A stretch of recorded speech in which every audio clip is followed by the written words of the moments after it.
నిందితుడిని కఠినంగా శిక్షించాలి. ఖమ్మం నగరంలో 58వ డివిజన్‌కు చెందిన ఆల్ రాజకీయ పార్టీల ఆధ్వర్యంలో చిన్నారి పాపకు జరిగిన దారుణ సంఘటనకు వ్యతిరేకంగా రాస్తారోకో ధర్నా నిర్వహించడం జరిగింది.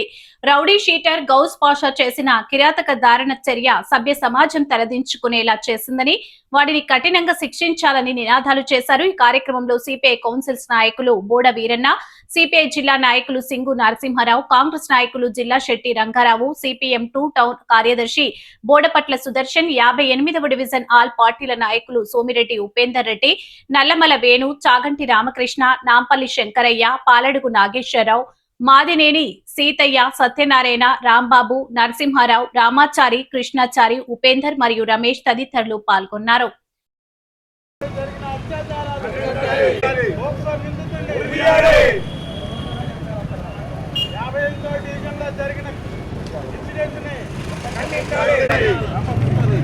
మహిళలు బాలికలపై అత్యాచారాలు ఖండించాలి. మహిళలు బాలికలపై అత్యాచారాలు ఖండించాలి. మహిళలు బాలికలపై అత్యాచారాలు బాలికలకు రక్షణ కల్పించాలి. కఠినంగా శిక్షించాలి. కఠినంగా శిక్షించాలి. బాలికలకు రక్షణ కల్పించాలి. బాలికలకు రక్షణ కల్పించాలి. మహిళలకు రక్షణ కల్పించాలి. మహిళలకు రక్షణ కల్పించాలి. మహిళలకు రక్షణ కల్పించాలి. కఠినంగా శిక్షించాలి. మహిళలకు రక్షణ కల్పించాలి.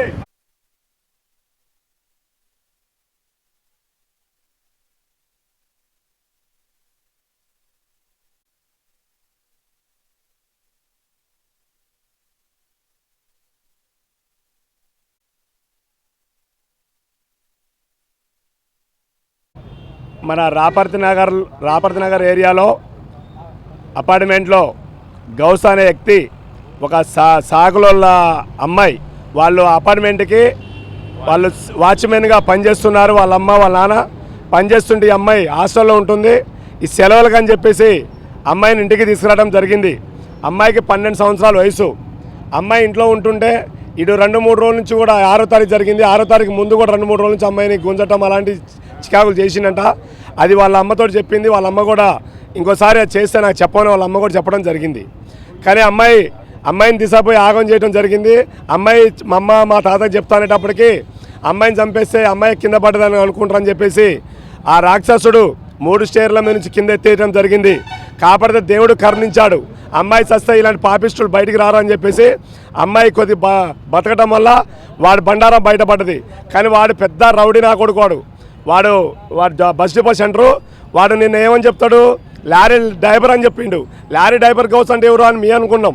తర్వాత వాడు ఫోటోలు వచ్చా చూసినాం. వాడు పెద్ద రౌడీ నా కొడుకోడు. వాడు మాజీ నక్సలెట్ అని చెప్పేసి రాపర్తి రంగారావు కొడుకునే బెదిరించి డబ్బులు బ్లాక్మెయిల్ చేసిన బ్లాక్మెయిలర్ వాడు. మరి గతంలో ఒక ఆడమ్మాయిని వికలాంగ అమ్మాయిని కూడా ఆగం చేసిండు.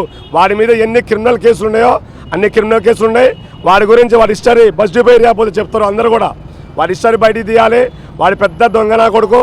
ఇలాంటి చిన్న అమ్మాయిని ఇలా చేస్తే మరి మూర్ఖులు మరి రోడ్ల మీద పిల్లలు అట్ట తిరుగుతారు. ఇవాళ ఇంట్లో ఉంటేనే ఈ మూర్ఖులు ఇటు చేస్తుర్రు. రోడ్ల మీద నైట్ పూట ఆడమ్మాయిలు వచ్చే పరిస్థితి ఉందా? ఇలాంటి లంజ కొడుకులని ఏదో పోక్సో కేసు పెట్టి లోనైతే కాదు, ఉరి తీయాలి. వరంగల్లో కనుక యాసిడ్ పోతే వాడిని ఎట్ట కాల్చారో ఈ లంజ కొడుకుని కూడా రోడ్ల మీద కాలవటం లాంటి ఉరి తీయటం జరగాలి. అంతవరకు కూడా మేమైతే ఆగం.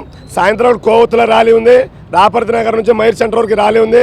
వాడిని ఉరి తీసే వరకు కూడా ఈ ప్రాంత ప్రజలు నిజర్బోరని చెప్పేసి మీ రాపర్తి నగర్ నుంచి డిమాండ్ చేస్తున్నాం. ఈరోజు మన రాపర్తి నగర్ 58వ డివిజన్లో జరిగిన 12 ఏళ్ల బాలిక అత్యాచారాన్ని 6వ తారీఖు నాడు జరగడం జరిగింది. ఆ అమ్మాయిని కోమాలోకి 5 అంతస్తుల నుంచి కింద పడేయటంతో అమ్మాయికి 2 కాళ్ళు 2 చేతులు వెన్నుముక ఇరగటం జరిగింది.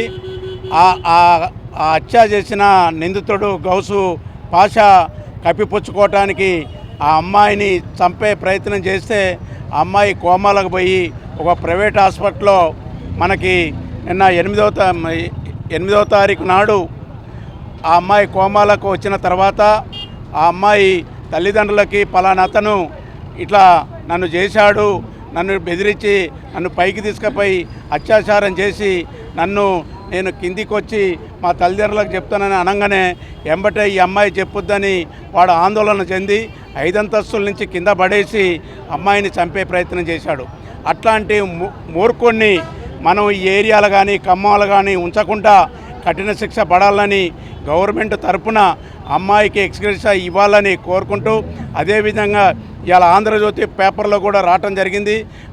రెవెన్యూ మంత్రి గారైన పొంగులేటి శ్రీనివాసరావు గారు శ్రద్ధ తీసుకొని హైదరాబాద్ నిమ్స్కి పంపించి ఆ అమ్మాయికి ఖర్చులన్నిటిని కూడా నేనే సాయం చేస్తానని చెప్పడం జరిగింది.